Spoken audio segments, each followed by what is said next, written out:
Hello everyone. I used to think marriage was like a photograph. You take the picture, frame it, and it stays the same forever.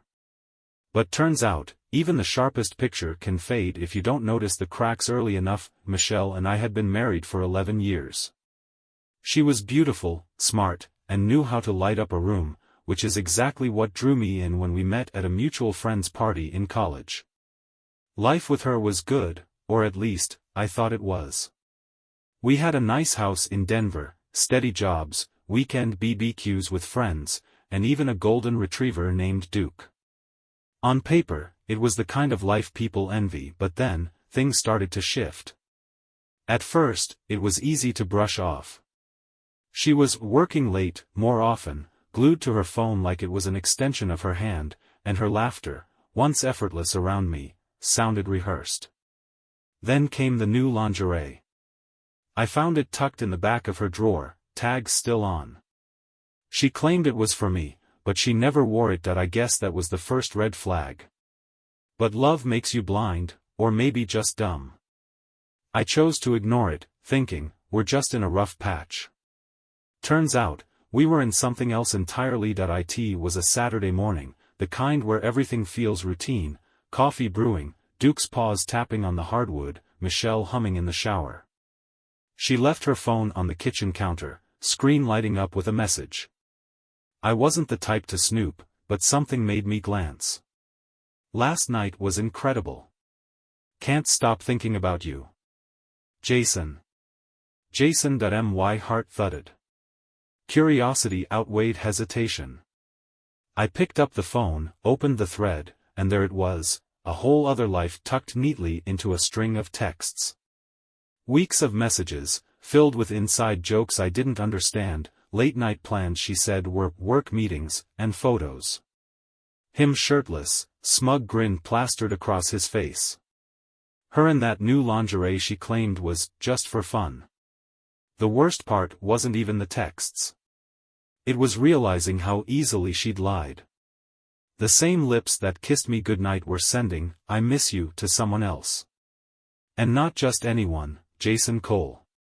A B-list actor from some crime drama Michelle claimed she barely watched. Guess she was doing more than watching. My hands shook, but I scrolled through every message.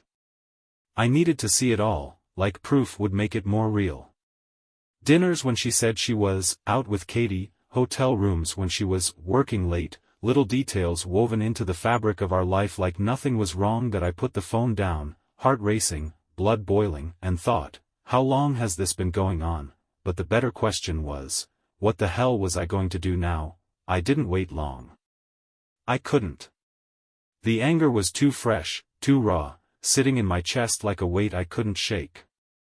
Michelle came out of the shower, wrapped in a towel, her hair dripping down her shoulders. She smiled, like everything was normal. I held up her phone, screen still lit with the last message from Jason. Who's Jason? I asked, my voice flat, controlled, though my hands were trembling. Her face shifted fast, confusion, then realization, then a flicker of fear she quickly masked with indifference. He's just a friend, she said, walking past me like we were discussing the weather. A friend? I followed her down the hall. Friends send messages about how incredible last night was? Friends get photos of you in lingerie I've never even seen you wear. She paused, her back to me, then sighed dramatically like I was the problem here. It's not what you think, Ryan. You're overreacting. Overreacting, that word hit me harder than any confession could have. My marriage was unraveling in front of me, and she was acting like I'd spilled a glass of milk. Michelle, I read everything. My voice was louder now, echoing off the walls we painted together last spring. The dinners, the hotel rooms, Jason Cole? The actor?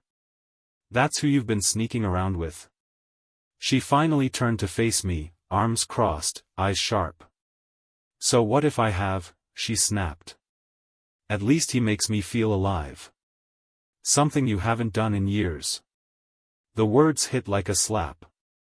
I staggered back, not physically, but emotionally, like the ground beneath me shifted just enough to make me lose balance. You could have talked to me, I whispered, trying to find the woman I married somewhere in her face, but she just shrugged.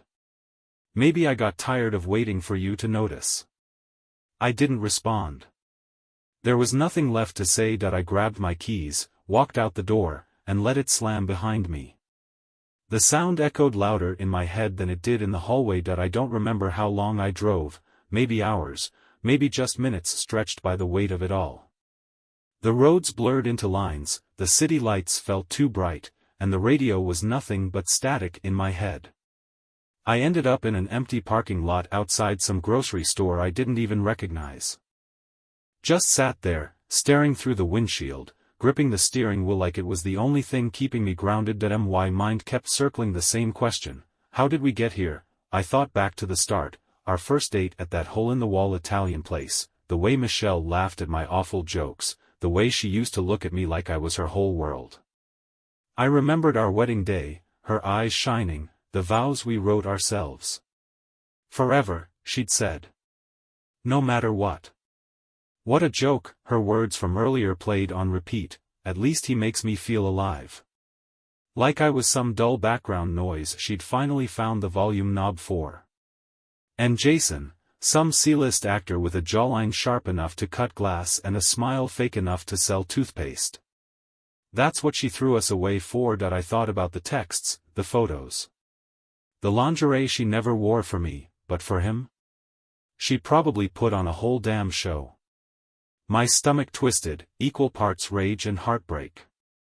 The images wouldn't stop, the thought of them together, laughing in some hotel room, her lying to me with the same lips she kissed him with. I wanted to scream, to punch something, but all I could do was sit there, numb.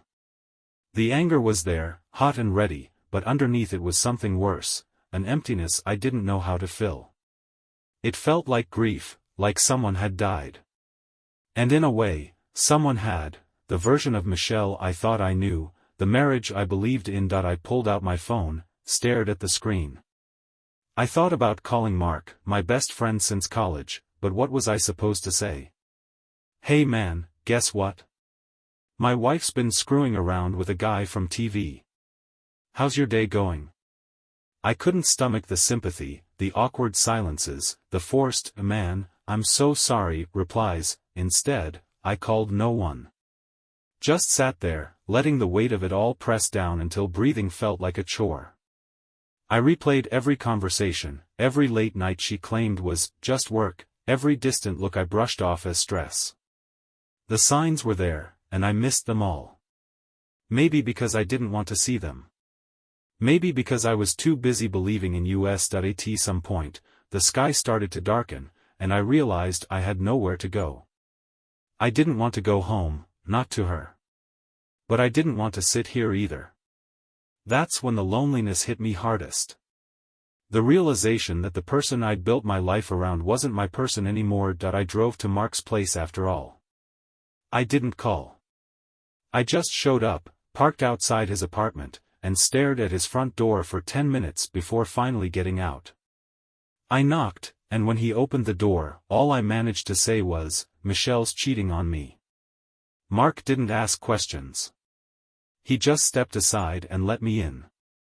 And for the first time that day, I felt like maybe I wasn't completely alone. Mark didn't say anything at first. He just gave me that look, the one that says, I've got you, even when words fail. I walked past him into his apartment, dropped onto his couch like my legs couldn't hold me anymore, and stared at the floor. Duke's leash was still in my car. I'd left him behind, like everything else that mattered. Mark sat across from me, waiting. He wasn't the type to push. Finally, I spoke. She's been sleeping with some actor, I muttered, my voice flat, like it wasn't even my life I was talking about. Jason Cole. You know, the guy from that cop show. Mark blinked. That Jason Cole? The one with the, yeah. That one. Silence stretched between us, heavy and suffocating. Mark ran a hand through his hair, clearly trying to figure out what to say. But what could he say? Sorry, man. That wouldn't fix it. Nothing could. I started talking, not because I wanted to, but because if I didn't, I'd drown in my own thoughts. I told him about the texts, the photos, the confrontation. Her words. At least he makes me feel alive. I repeated that part more than once, like maybe saying it out loud would make it sting less. It didn't. Mark listened. No interruptions, no clichés, just quiet understanding. When I finally stopped, he leaned back, sighed, and said, "She's a piece of work, man." That simple sentence hit harder than I expected. Not because it was profound, but because it was real. No sugar-coating. No trying to make me feel better. Just the truth that I felt the anger boiling again. Not the cold, quiet anger from earlier, this was hot, sharp, uncontrollable. I stood up suddenly, pacing the small living room. I don't get it. What did I do wrong? I was there. I worked hard. Mark cut me off. This isn't about you, Ryan. This is about her. She made a choice. A selfish one. I stopped pacing, fists clenched. But it feels like it's about me. I know, he said quietly. The tears came then. Not the dramatic, sobbing kind. Just silent, angry tears I couldn't hold back. I hated it. Hated that she still had that kind of power over me. I wiped them away fast, like that would somehow make me feel less exposed. Mark stood up, walked over, and gave me one of those awkward guy hugs, quick, firm, no words. But it helped more than I thought it would. We didn't talk much after that. He threw me a blanket, pointed to the guest room, and said, "Crash here as long as you need." I didn't argue. I was too exhausted to pretend I was okay. Lying in that unfamiliar bed, staring at the ceiling, one thought kept me awake. How do you rebuild a life when the foundation was a lie? I didn't sleep that night. My body was in Mark's guest room, but my mind was somewhere else, looping through memories like they were crime scene photos, looking for clues I missed.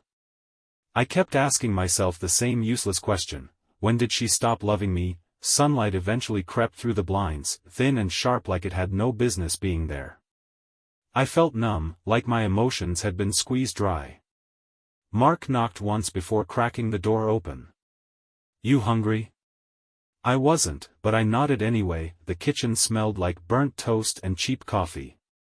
We didn't talk much. Mark wasn't a "let's process feelings over breakfast" kind of guy, and I wasn't in the mood to talk. I just sat there, staring at my cup like it might have answers at the bottom, but the problem with silence is that your brain fills it. Mine played back every detail, every laugh Michelle faked, every lie she told. I remembered the night she claimed she was working late, but her hair smelled like hotel shampoo when she got home. The girls' weekend where she came back distant, her phone glued to her hand. The lingerie with the tag still on. It was all there. I just didn't want to see it. After breakfast, or whatever you'd call picking at burnt toast, I decided to go back home. Not because I wanted to see her, but because I needed to. Needed to face it head on, to stop hiding in Mark's apartment like a wounded animal. Mark didn't argue. "You sure?" he asked. That I wasn't. But I nodded anyway. The drive felt longer than usual, even though it was only 15 minutes. My stomach twisted the closer I got. When I pulled into the driveway, Duke was sitting by the front window, tail wagging like nothing had changed. That broke me more than anything. He didn't know our world had collapsed. He was just happy to see me. I walked in. Michelle was in the kitchen, acting like it was any other day. She looked up, her face blank. No guilt. No regret.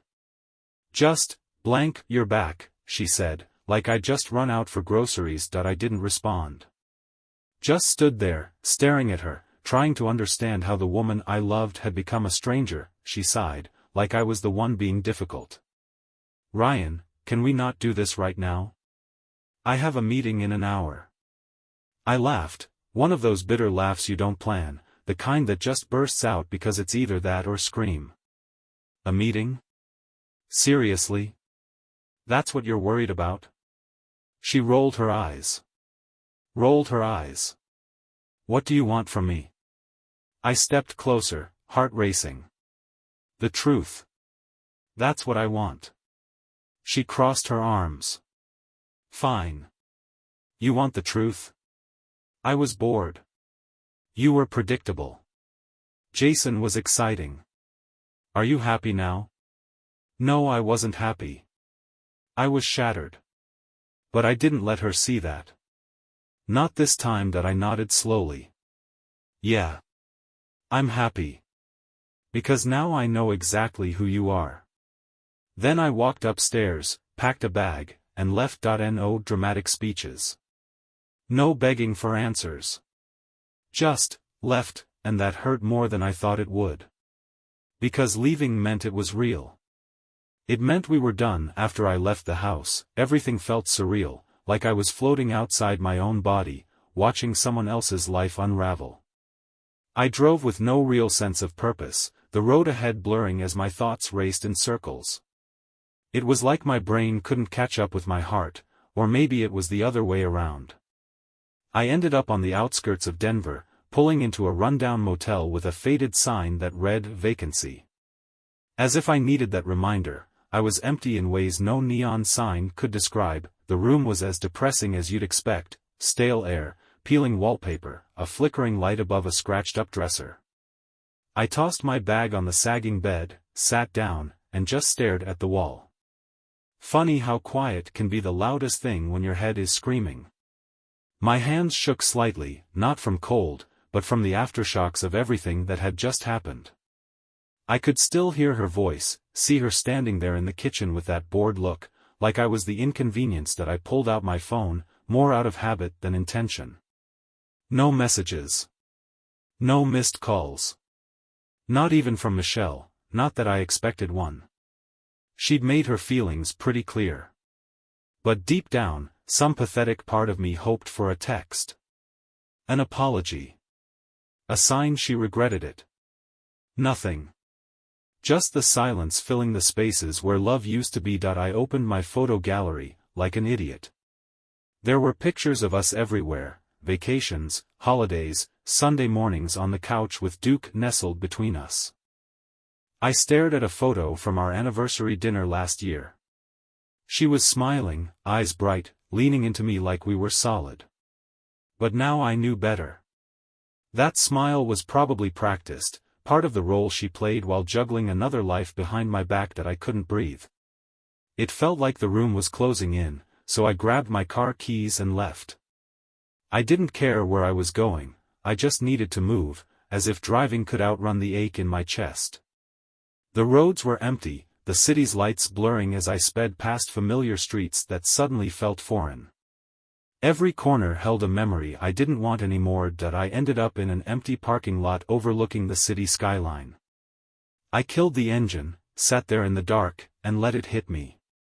Not just the betrayal, but the loss. Losing Michelle wasn't just about her, it was losing the life I'd built around her. The plans we made. The future I thought was waiting for us. It was all gone, like someone had ripped out pages from my story and left me with blank spaces that I finally broke. The tears came hard and fast, no holding back. I wasn't just crying for her, I was crying for me.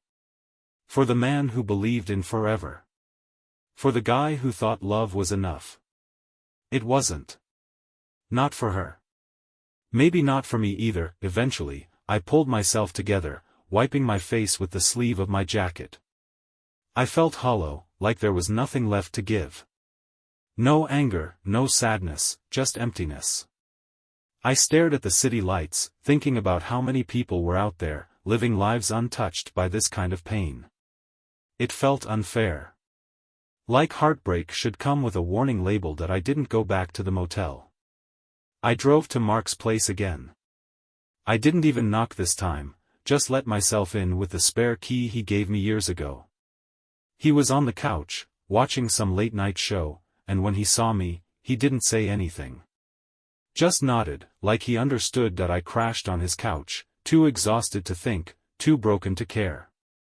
I didn't fall asleep so much as pass out, drowning in the kind of emptiness that doesn't go away with rest. When I woke up hours later, it was still dark. But something had shifted. The pain was still there, sharp as ever, but beneath it was something else, an edge of resolve. This wasn't the end of my story. Not yet. Waking up on Mark's couch felt like surfacing from deep underwater, gasping for air, disoriented, and not entirely sure if I wanted to be awake at all. My head throbbed, my mouth dry like I'd swallowed sand. The blanket Mark had tossed over me sometime during the night was half on the floor, and Duke's absence hit me like another punch to the gut. He was probably curled up in the house with her, none the wiser, his loyalty unconditional. Something I thought Michelle's was too. Mark was already up, shuffling around the kitchen. The smell of burnt toast wafted through the apartment again. His culinary skills hadn't improved overnight, but it was comforting in a weird way. I sat up, rubbing my face, feeling the crust of dried tears on my skin. I didn't even recognize myself in my reflection on the dark TV screen, eyes hollow, beard scruffy, like a man who'd been living through a storm without shelter. Mark glanced over, coffee mug in hand. "You look like crap," he said bluntly, which somehow made me smirk for the first time in days. "Thanks," I croaked, my voice rough from the hours of silence and crying that he set a mug in front of me. Black coffee. No cream, no sugar. Just bitter and strong, exactly what I needed. We didn't talk right away. Just sipped in silence, the occasional clink of the mug against the chipped coffee table filling the space where words might have gone. After a while, Mark finally broke the quiet. "What's your plan?"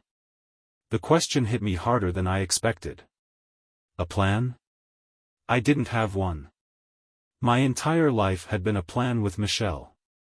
Every step, every decision, every future milestone had her woven into it. Now, it was like staring at a blank canvas with no idea what to paint. "I don't know," I admitted, my voice quieter than I intended.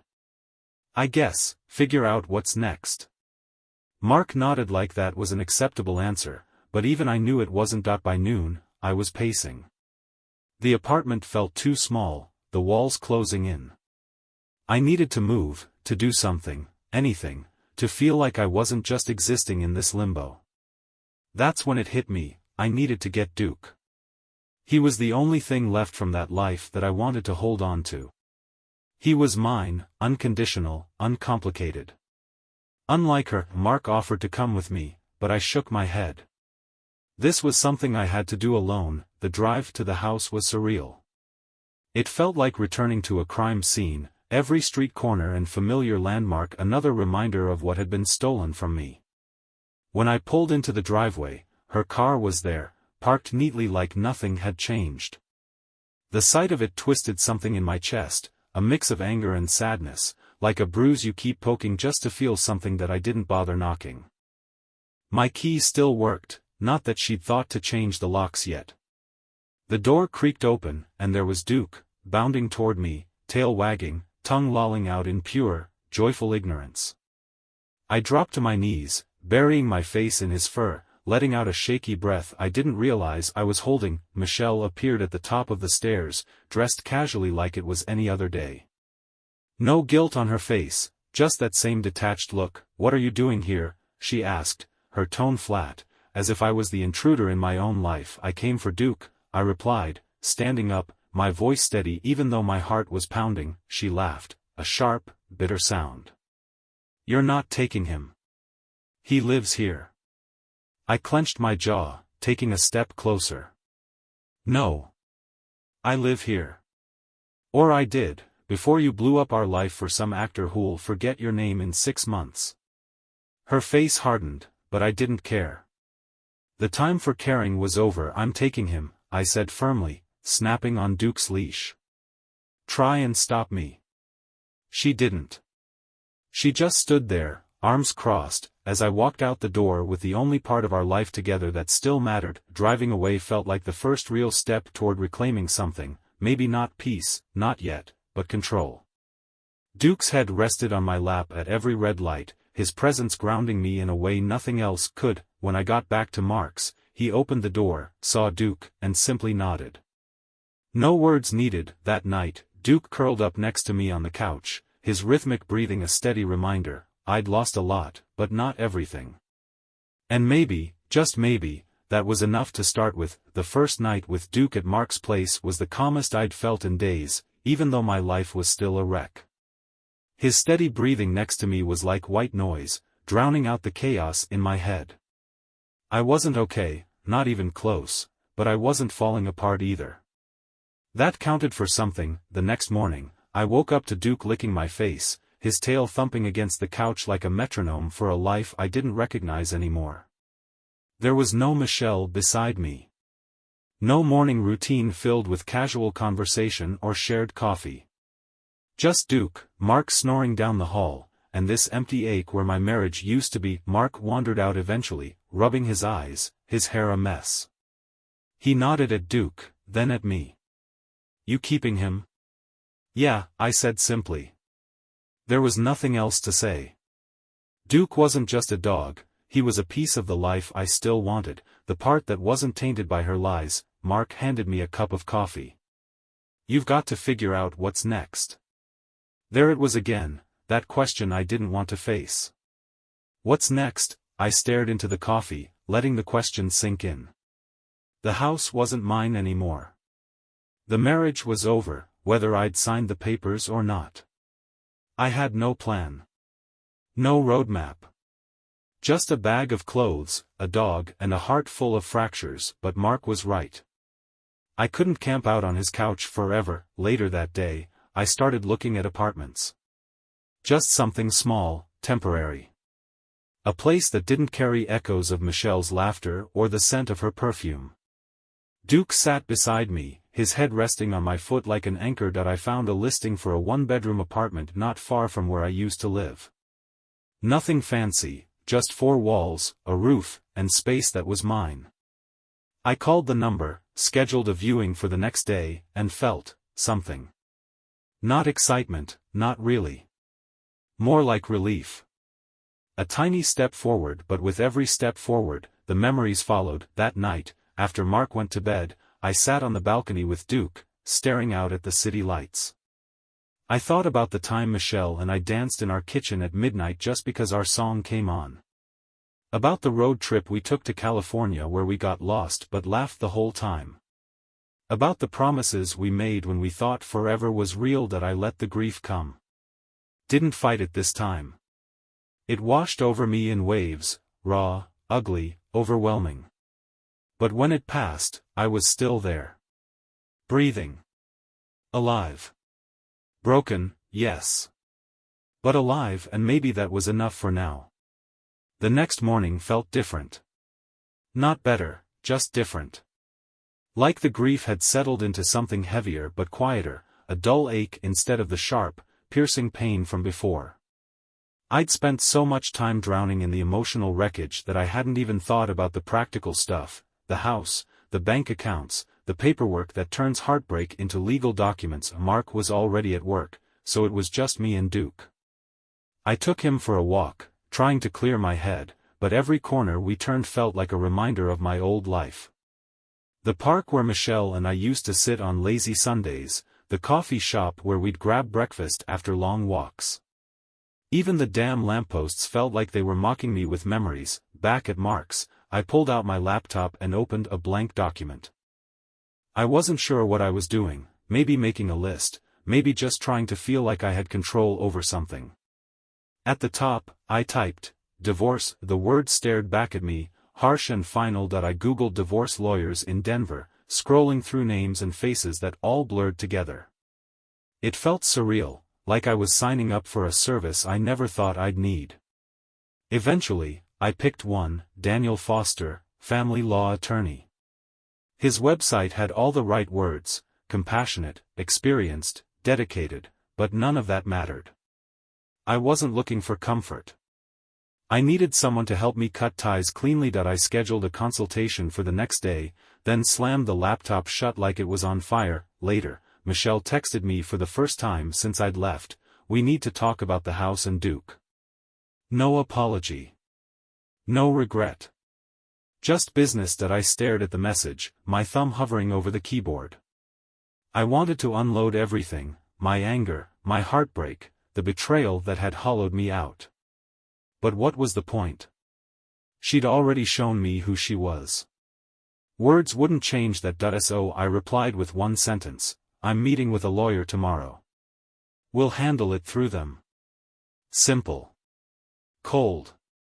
Just like her, the rest of the day passed in a blur. I tried to distract myself, watched TV, scrolled through my phone, even cleaned up Mark's apartment out of sheer restlessness. But nothing helped. My mind kept drifting back to the life I'd lost, the woman I thought I knew, and the future I'd have to rebuild from scratch. That night, I sat on the floor with Duke, his head in my lap, and let the silence stretch. I thought about the good times, the laughter, the plans we made. Then I thought about the lies, the betrayal, the way she looked at me like I was nothing, and for the first time, I realized I didn't miss her. I missed the idea of her. The version of Michelle that existed only in my memory, not the woman who chose Jason Cole over our marriage. It was a small realization, but it felt like progress. The next day, I'd meet with the lawyer. Start the process of untangling our lives on paper, even though the emotional damage had already been done. I wasn't ready, but I was going anyway. The next morning, I woke up before the sun, staring at the cracked ceiling of Mark's guest room, feeling the weight of what I had to do. Meeting with a divorce lawyer wasn't just a task on a to-do list, it was the first step toward accepting that my marriage wasn't something I could salvage. No fixing, no second chances. Just paperwork and signatures, reducing years of life together to black ink on white pages. I got dressed in the most presentable thing I had in my bag, jeans that weren't wrinkled and a plain gray t-shirt. It felt wrong, dressing casually for something that felt so monumental, but what was I supposed to do? Put on a suit and pretend like this was a business meeting? No. This was the unraveling of a life. Mark was in the kitchen when I came out, sipping coffee like it was any other day. He didn't ask how I was feeling. He just pushed a mug toward me and said, "You'll be fine." I didn't respond. Just nodded, drank the coffee, and left. The law office was in a sleek downtown building with glass doors and polished floors that made my sneakers squeak with every step. It felt sterile, clinical, the kind of place where emotions didn't belong. The receptionist smiled politely, gave me a clipboard with forms to fill out, name, address, reason for consultation, like it was as simple as signing up for a gym membership. After 15 minutes of waiting, Daniel Foster called me in. He was exactly what I expected, mid-40s, sharp suit, the kind of guy who looked like he never spilled coffee on himself. His office had floor-to-ceiling windows overlooking the city, shelves lined with legal books, and framed degrees that screamed, "Trust me, I've done this 1,000 times." We shook hands, his grip firm, professional. "Ryan, right? Come in, have a seat." I sat in the stiff leather chair across from his desk, feeling like a kid in the principal's office. He got straight to the point. "So, tell me what's going on." I gave him the short version: married 11 years, wife cheated with an actor, found out through texts, left the house, want a divorce. I kept my voice steady, clinical, like I was reading from a report instead of talking about the collapse of my life. He nodded through it all, jotting notes on a yellow legal pad. When I finished, he looked up. "All right. The good news is, this is pretty straightforward. No kids, which simplifies things. The house, assets, and," he glanced at his notes, "the dog, Duke, will be the main points of division." Hearing Duke's name in a legal context made my chest tighten. He wasn't just a piece of property. He was family. But to the law, he was part of the settlement. Daniel continued, outlining the process: filing for divorce, serving Michelle with papers, negotiating the division of assets, finalizing the decree. It sounded so sterile, so detached from the emotional wreckage it represented. When he was done, he looked at me. "Any questions?" I had a million, none of which were legal. Why did she do this? Was I not enough? How do you stop loving someone who broke you? But he wasn't the guy to answer those questions. Instead, I asked, "How long does it take?" "Depends. If she contests anything, it could drag out. If not, a few months." "A few months." It felt both too long and too short that I signed the paperwork to start the process, my hand trembling slightly as I wrote my name.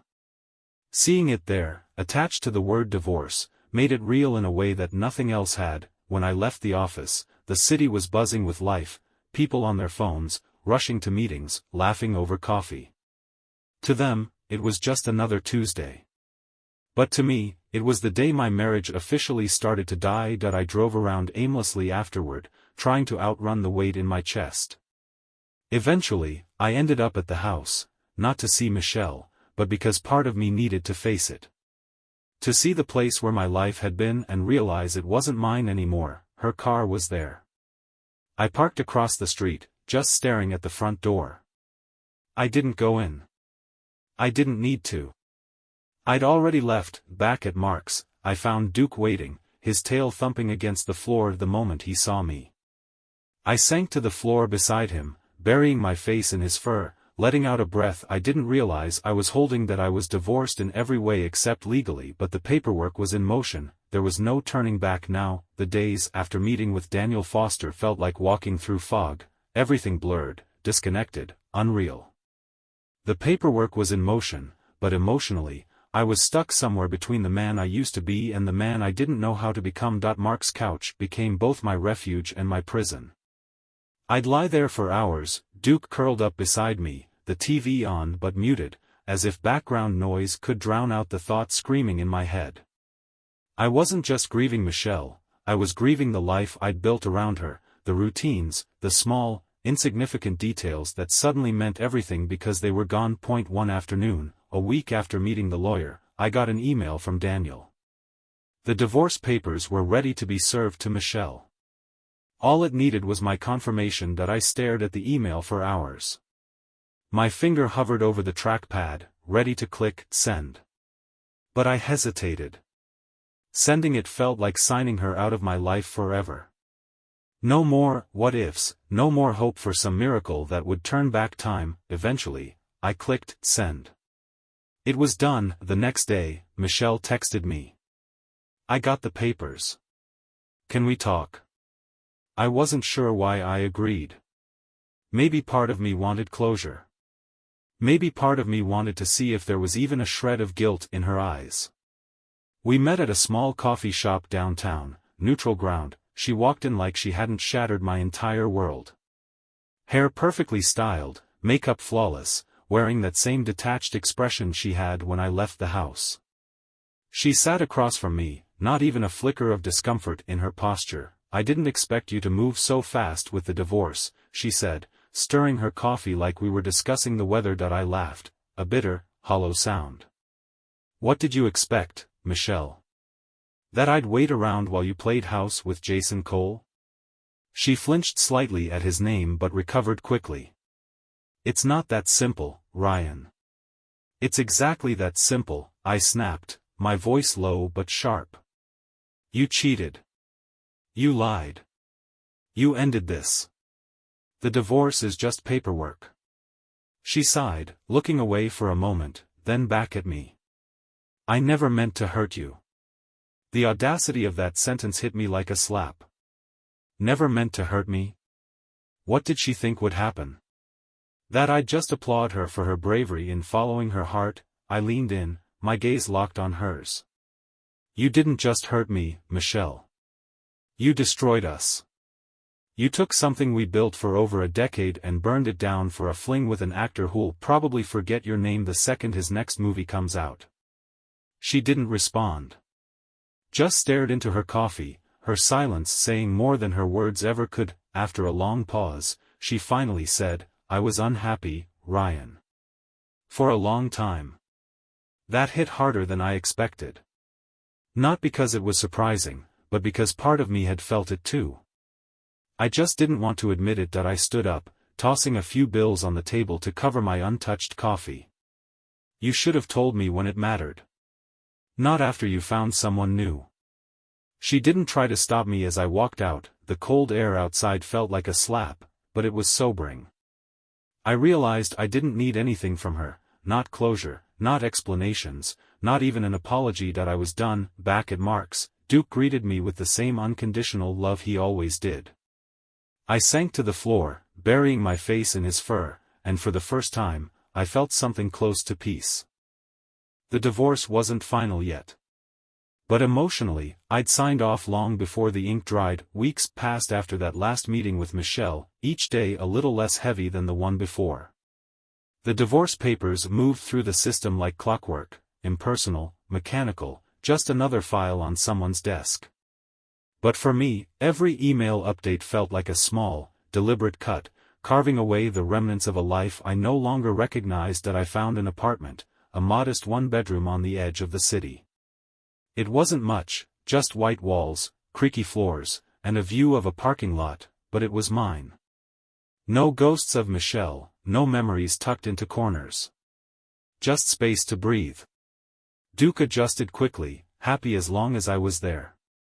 His loyalty was uncomplicated, something I clung to when everything else felt like shifting sand. Moving in was surreal.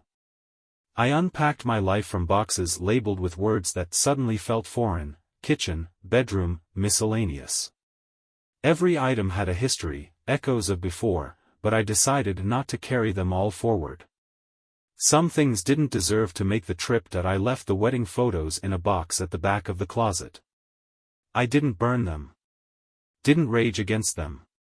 Just left them there, where they couldn't hurt me anymore. One day, the final email came: your divorce has been finalized.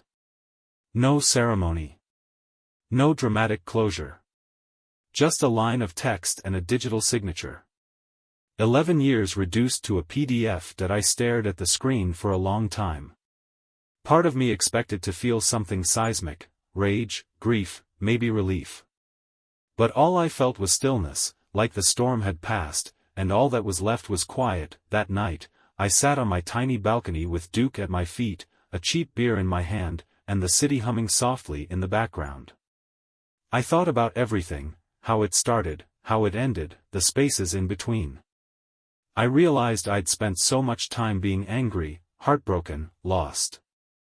But beneath all of that was a simple truth: I'd survived. Michelle was a chapter, not the whole story. That I didn't know what came next, and for the first time, that didn't scare me. The future wasn't a roadmap with her anymore. It was blank pages I got to fill on my own terms. That I leaned back, looked up at the sky, and let out a breath I felt like I'd been holding for years.